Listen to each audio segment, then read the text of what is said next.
La Biblia hace referencia a 8 misterios divinos. Si bien la palabra misterio, de acuerdo al diccionario de la Real Academia Española, significa cosa arcana o muy recóndita que no se puede comprender o explicar, Dios desea que sus hijos tengan revelación acerca de sus misterios. Estos misterios bíblicos, que estaban ocultos en el Antiguo Pacto, les son revelados a la Iglesia en el Nuevo Pacto, el pacto de la gracia, por medio del Espíritu Santo. Es más, 5 de ellos están relacionados con la Iglesia.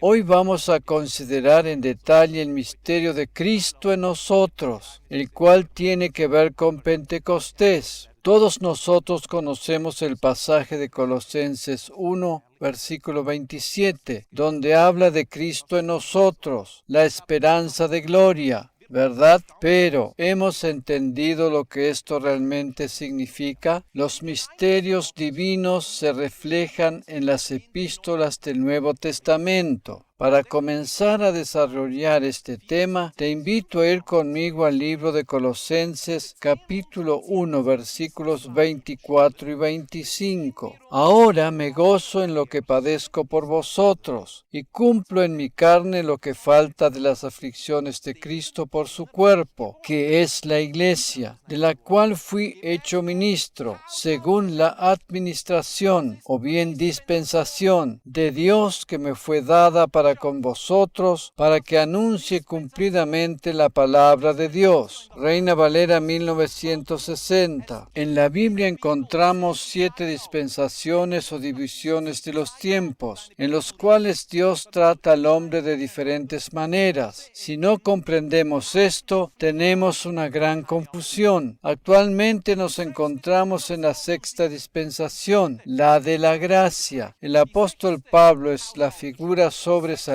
de esta dispensación, puesto que Dios le dio a él la revelación de la gracia. Nuestro ministerio en esta dispensación es el mismo que tuvo el apóstol Pablo, a saber, dar a conocer la gracia y el favor divino. Tenemos que pensar y actuar de acuerdo a la dispensación en la cual nos encontramos, y no tomar cosas que pertenecen a otra dispensación y aplicarlas a esta. Hoy en día debemos predicar la gracia divina debido a que estamos en esta dispensación. Es de vital importancia que, como creyentes del Nuevo Pacto, estemos consustanciados con el contenido de las epístolas paulinas. Naturalmente que es bueno leer también el Antiguo Testamento, pero siempre desde la perspectiva del Nuevo Pacto para encontrar allí los simbolismos que hablan de Jesús. Eso es lo que él hizo con los discípulos que iban camino a Emaús. Les mostró lo que las Escrituras decían de él, tanto en la ley como también en los salmos y en los profetas. Ver Lucas 24. Por eso tenemos que leer la palabra de Dios, tanto en el Antiguo como en el Nuevo Testamento, siempre desde la perspectiva del pacto de la gracia. No tenemos que leer el Antiguo Testamento para tratar de guardar las leyes, sino para encontrar en ellas los simbolismos que hablan de Jesús. Cuando vemos a Jesús en las Escrituras, nuestra vida experimenta un cambio el cual se produce en nuestro interior y se refleja en nuestras acciones y pensamientos. Esta transformación no tiene que ver con el esfuerzo humano, el cual actúa exactamente al revés. Desde afuera hacia adentro. El cambio que se produce desde adentro hacia afuera es el único que realmente produce resultados positivos. Cuando tenemos revelación de la persona de Jesús, vamos a desear parecernos a Él. Cuando ponemos nuestros ojos en Jesús, somos transformados de gloria en gloria, porque nos vemos reflejados en el espejo de su gloria. Vamos a concentrarnos ahora en los detalles que tienen que ver con el misterio de Cristo en nosotros. El apóstol Pablo, después de hablar del misterio del cuerpo de Cristo, en los versículos que acabamos de considerar, nos revela otro misterio en los versículos siguientes. En el mismo capítulo 1 del libro de Colosenses, en los versículos 26 y 27, leemos en la versión Reina Valera 1960, el misterio que había estado oculto desde los siglos y edades en el antiguo pacto, pero que ahora ha sido manifestado a sus santos del nuevo pacto, a quienes Dios quiso dar a conocer las riquezas de la gloria de este misterio entre los gentiles, que es Cristo en vosotros, la esperanza de gloria. La última frase de este versículo nos habla acerca de ese misterio,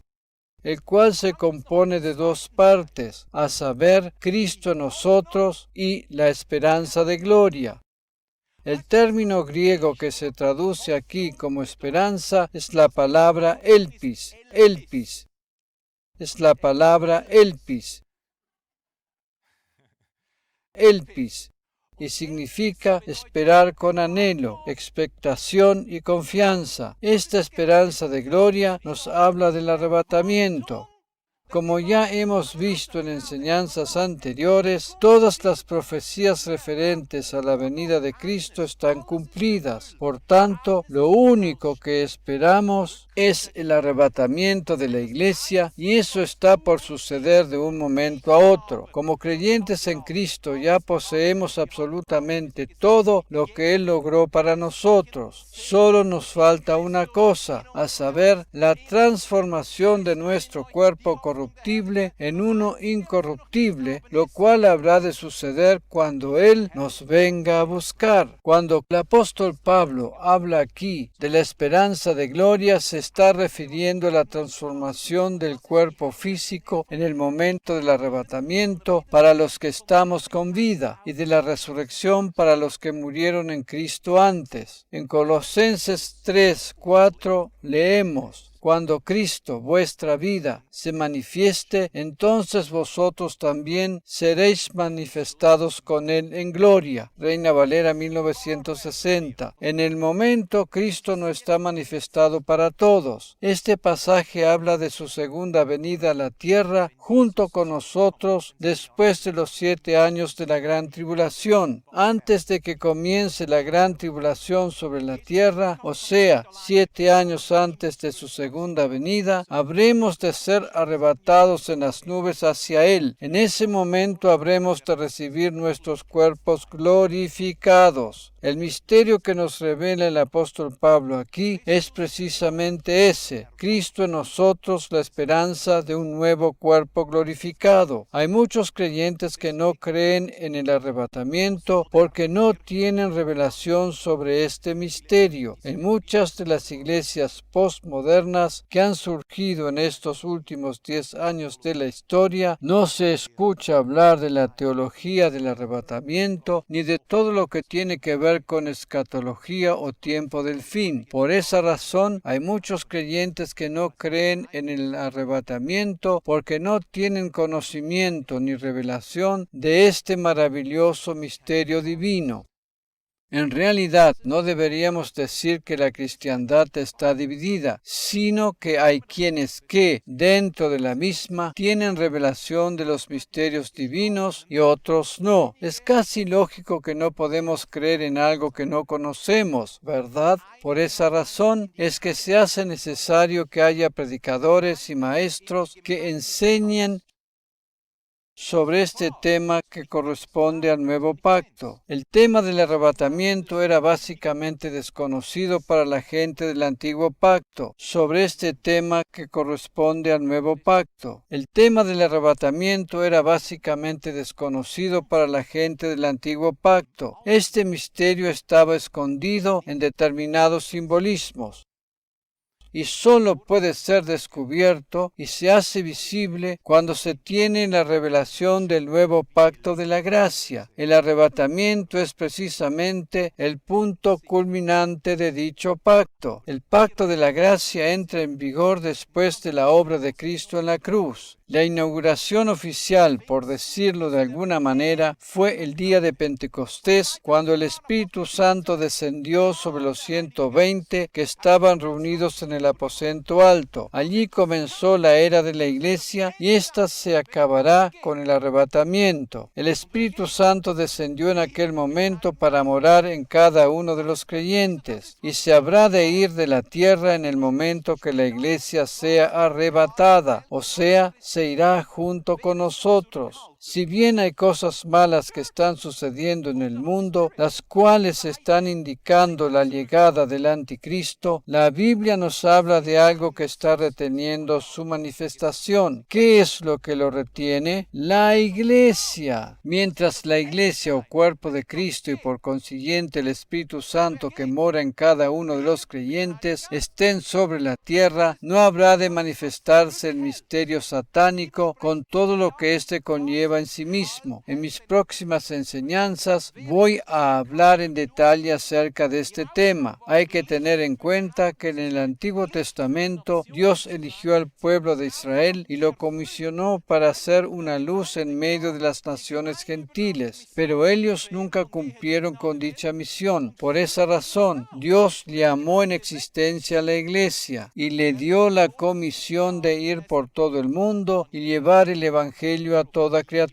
Cuando la Iglesia sea arrebatada, habrán de ser los 144,000 evangelistas judíos, 12,000 de cada una de las 12 tribus, quienes se encargarán de continuar con esa comisión durante los 7 años del tiempo de la gran tribulación, tiempo que corresponde a la semana faltante de la profecía de Daniel. Después que la Iglesia sea arrebatada, el Espíritu Santo seguirá actuando sobre la tierra con el propósito de que los hombres lleguen al conocimiento del Evangelio, pero no de la manera en que lo hace ahora. En el momento el Espíritu Santo mora en cada uno de los creyentes. Durante la gran tribulación, Él habrá de actuar como lo hacía en el Antiguo Testamento, o sea, se movía sobre la faz de la tierra y descendía esporádicamente sobre determinadas personas para un propósito específico, para volver a retirarse nuevamente. En el nuevo pacto, el pacto de la gracia, el Espíritu Santo descendió para morar en cada uno de los creyentes. En Juan 14:23 leemos lo siguiente: respondió Jesús y le dijo: el que me ama, mi palabra guardará, y mi Padre le amará, y vendremos a él, y haremos morada en él. Reina Valera 1960. El día de Pentecostés se cumplió esta profecía que Jesús les dio a sus discípulos. El Padre y el Hijo vienen a hacer morada en el creyente por medio de la persona del Espíritu Santo. Este es el misterio de Cristo en nosotros y este es el mensaje que debemos predicar. En Colosenses 1, versículos 28 y 29 leemos: a quien anunciamos, amonestando a todo hombre, enseñando a todo hombre en toda sabiduría, a fin de presentar perfecto en Cristo Jesús a todo hombre, para lo cual también trabajo, luchando según la potencia de Él, la cual actúa poderosamente en mí. Reina Valera 1960. La Iglesia no es un centro evangelístico, sino un lugar donde las ovejas reciben el alimento necesario para crecer. Jesús le dijo a Pedro: alimenta a mis corderos. La evangelización tiene lugar fuera de las puertas de la Iglesia, en el vecindario, en la calle, entre el círculo de amistades, etc. Aunque naturalmente que los inconversos que llegan a ella también tienen la oportunidad de recibir la salvación, pero esta no es su misión principal. La Iglesia debe ser un lugar donde las personas sean enseñadas en toda sabiduría acerca de los misterios divinos, para que puedan crecer sanas y alcanzar el grado de madurez y poder así entrar en la perfecta voluntad de Dios. El motivo principal por el cual los creyentes no alcanzan la madurez espiritual es porque no reciben alimento o reciben uno que es insuficiente. Todos sabemos que hay diferentes calidades de pan, ¿verdad? Hay algunos que son muy simples y que no contienen los nutrientes necesarios para una buena alimentación, y hay otros de mucha mejor calidad que son realmente provechosos para la salud corporal. De la misma manera es con la iglesia. Hay algunas que proporcionan un alimento muy simple y básico, mientras que otras nutren a sus miembros con enseñanza profunda de la palabra a fin de presentar a cada uno perfecto y maduro en Cristo Jesús. Dios diseñó la iglesia como medio para que el creyente pueda perfeccionarse y alcanzar la madurez espiritual. Sin ella es imposible alcanzar ese nivel. El creyente alcanza la madurez espiritual cuando se pone bajo la influencia de la sabiduría de la palabra de Dios. No necesitamos hacer nada de nuestra parte para alcanzar la perfección, sino solo permitir ser lavados por el agua de la palabra. Ella es la que hace esa obra en nosotros. Así es como se prepara la iglesia como novia de Cristo para ir al encuentro con Él. Toda novia dedica mucho esmero y preparación para el momento de su boda, ¿verdad? De la misma manera es con la iglesia. Es en la iglesia donde somos preparados y embellecidos para el momento en que Cristo nos venga a buscar. Esto es lo que dice el libro de Efesios. Jesús viene a buscar una iglesia sin manchas y sin arrugas. Después de todo, ningún novio desea contraer enlace con una novia desaliñada, arrugada y manchada, ¿verdad? El momento del arrebatamiento es aquel en que Cristo, el novio, vendrá por su iglesia, la novia. Esa es la esperanza de gloria de la que nos habla el pasaje de Colosenses que habíamos considerado al principio. Mientras la iglesia espera, es preparada y perfeccionada para ese momento glorioso. Cada vez que nos ponemos bajo la influencia del mensaje de la palabra de Dios, de la palabra de Cristo, estamos siendo lavados y purificados. Esta es la forma en que Dios planeó la santificación del creyente. La santificación es primordialmente una obra de Dios, aunque naturalmente nosotros podemos colaborar también para que ésta se manifieste, pero primordialmente es una obra divina que se lleva a cabo por medio del lavamiento con el agua de la palabra.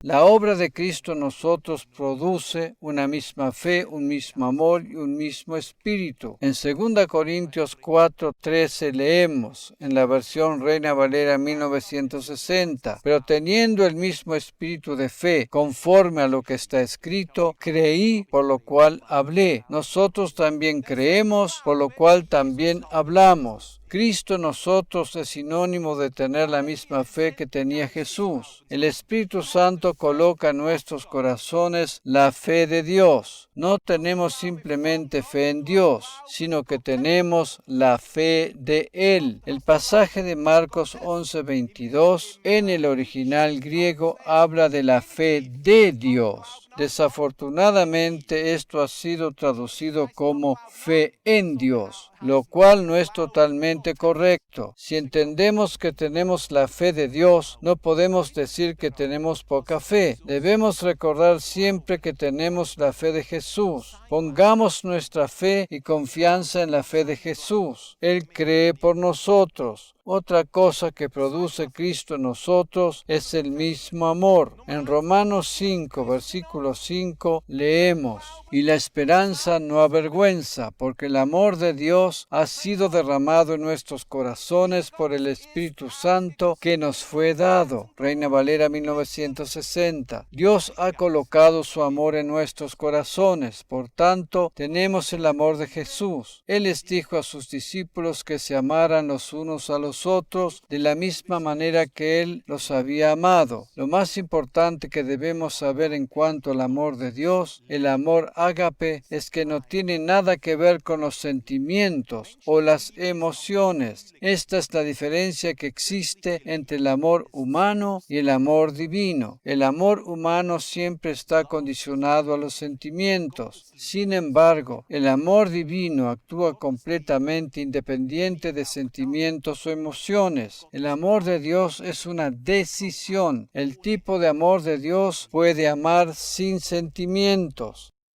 Como ya hemos visto en enseñanzas anteriores, en el original griego hay tres tipos diferentes de amor. Por una parte está el amor humano o amor filial o fraternal. Luego está el amor erótico que tiene que ver con el placer sexual. Ambos tipos de amor están condicionados a los sentimientos o emociones. Pero hay un tercer tipo de amor que es el amor divino o amor ágape. Este último actúa independientemente de los sentimientos y las emociones. Este último es el tipo de amor que Dios derramó en nuestros corazones por medio de su Espíritu Santo. Esta es una nueva dimensión del amor. Tiene que ser así porque de otra manera sería imposible amar a nuestros enemigos como Jesús nos pidió que lo hiciéramos. Podemos amar a nuestros enemigos con el amor de Dios, aunque nuestros sentimientos nos indiquen lo contrario. Independientemente de nuestros sentimientos o emociones, podemos amar con el amor de Dios a nuestros enemigos simplemente porque ellos son dignos de recibir amor, simplemente como personas y no en relación a lo que hacen. Y otra cosa que produce Cristo en nosotros es un mismo espíritu. Tenemos la misma unción que tenía Jesús, aunque naturalmente Él la poseía en forma ilimitada, mientras que nosotros la tenemos en forma limitada. En 1 Juan 4:4 leemos en la versión Reina Valera 1960: Hijitos, vosotros sois de Dios y los habéis vencido, porque mayor es el que está en vosotros que el que está en el mundo. El Espíritu de Dios que mora en nosotros se unifica con el espíritu humano, el cual ha sido vivificado en el momento del nuevo nacimiento. Cuando una persona acepta a Cristo como su Salvador personal, el Espíritu Santo viene a hacer morada en su espíritu humano. La Biblia dice que el espíritu humano es el que soporta la enfermedad. El espíritu humano, con la ayuda del Espíritu Santo, puede soportar y vencer cualquier crisis que se le presente. Hay muchas cosas que no podemos vencer estando solos, pero Cristo en nosotros nos concede la victoria. Amén. No se trata de tener una actitud positiva solamente o un poder mental determinado, sino que es Cristo en nosotros el que nos concede la victoria. Aleluya. En Proverbios capítulo 18, versículo 14, leemos en la versión Biblia de las Américas: el espíritu del hombre puede soportar su enfermedad, pero el espíritu quebrantado, ¿quién lo puede sobrellevar? Si bien la palabra soportar indica sobrellevar con paciencia, lo que puede implicar un desenlace final que lleve a la muerte, el original habla aquí más bien de resistir o vencer la enfermedad. En otras traducciones dice que el espíritu del hombre puede sostener o resistir la enfermedad, y esto indica victoria. Eso es lo que hace el Espíritu de Dios en nosotros. En Romanos 8, versículo 11 leemos en la versión Reina Valera 1960: y si el espíritu de aquel que levantó de los muertos a Jesús mora en vosotros, el que levantó a los muertos a Cristo Jesús vivificará también vuestros cuerpos mortales por su espíritu que mora en vosotros. Por eso decimos que soportar no significa aquí aguantar simplemente hasta el momento de morir, sino más bien soportar para vencer. Esta es la obra del Espíritu de Dios en nosotros. Amén.